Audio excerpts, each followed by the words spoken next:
is the second part of Learning with Lily Jack, and I'm going to finish up our banquette tutorial today. Last time I couldn't quite get through it, so I'm going to finish up with some overall details and dimensions that I think are really important to go over as you're specifying your restaurant or lobby project. As you can see, there's different materials involved in each one. In this one, we have wood, we have finish, and that there's a cost involved in that in a banquette that's sitting up against a wall that we have really nothing in the back except for some dust cloth. This is quite a bit less expensive, there's less cost involved. And then we have a banquette like this, which is not only wood, but it's also veneered in an exotic wood. This is an oak wood, so there's an additional cost to that. Putting together your specs, you want to be sure to indicate what is going to be on the back and the sides of those banquettes so that we can make sure to have the proper costs. In this case, we're showing a section of a banquette that fits next to another section. In this banquette, we are showing a section of the banquette, and as you know, in restaurants, usually a lot of the banquettes are quite long. So we have to do them in sections for ease of installation and transportation. You might not always know how many pieces you needed it, and I spoke about that earlier, that can be discussed later on when we're putting together the actual project. So when you're having multiple pieces together and you have electrical, you're putting the pieces together, you need access, you need cord management, so always important to indicate on your shop drawings.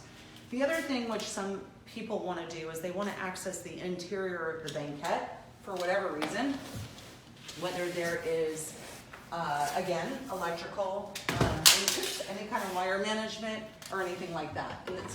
In this case, there's a way to access the underside of the piece, and we also keep a substructure here for support, because just in case for any reason someone takes off the cushions and is dancing on the top, that everything is structurally sound and supported. In this case, the client wanted the cushions to look like a loose seat cushion, but they wanted them to be attached so that the piece is easy to remove, but also stays put. So this is the loose seat cushion that is semi-attached, and that's how you would specify it for that. Backs can also be removable. In this particular case, the back is not removable, but that can also be indicated on your specification. On the next piece that we're going to talk about, this is a horizontal channel tufted back, and in this case, we actually went through with a client because they had specified a very soft and supple leather, and the leather, the longer the seat cushion goes, over time can stretch and puddle. And a lot of clients are not happy with that after a short period of time. So we devised a slipcover that fits on top of the seat. Outside back, as we talked about, if you know it's going to be going up against a wall, if you know that it's going to be banquette sitting back to back, please indicate that the back is not to be finished. And in that case, we won't add for the additional materials and cost involved in a finished back. The last item here in this banquette is a tight diamond tufted banquette with buttons, a tight seat, and again, the wood back. So the wood finished back at the back. We usually, in our specifications, will recommend not to use buttons if at all possible, because we find that guests over time try to stick their finger in, pull the buttons off, and when the top portion of the button comes off, it can be a little bit dangerous because there is an actual metal disc underneath that has a sharp edge. So in this case, we pulled them very tight. As you see, I can't even get my finger to lift them in or to lift them up. And so in this case, they're very, very tight. We did a good job, but it has to be pulled extremely, extremely tight. It's always a good test to take when you're in a factory doing a sit test. Make sure the buttons are not movable. In this case, this is a tight seat. It's with a spring seat construction. Our standard is no sag springs. we can do 8-way hand tile coil springs for a little bit more bounce. And that's the situation with this particular kind of standard banquette. Now, when we talk about dimensions, just to give you an overview, obviously height can vary depending on the area that it's being used in, but seat height and seat depth are probably the most important. So also when we talked about dining chairs, we talked about depth and height related to the table.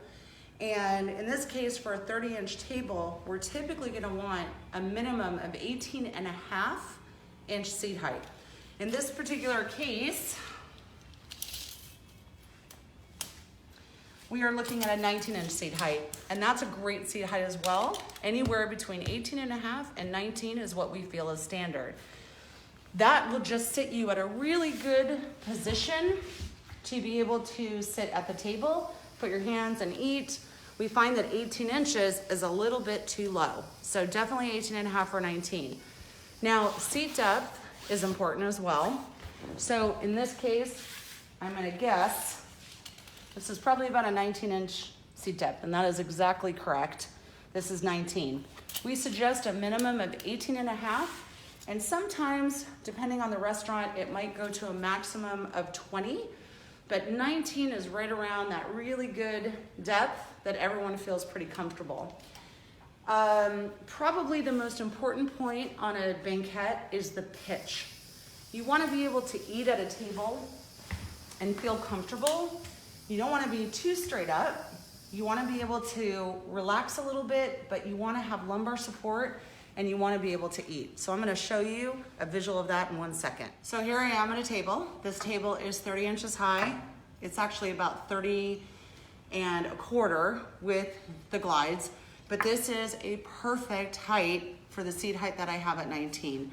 So if I were lower, I would be sitting lower and it wouldn't feel comfortable. But right now, if I have the table here and I'm sitting completely against the back of the banquette, I'm ready to eat, I'm ready to drink, and I'm quite comfortable.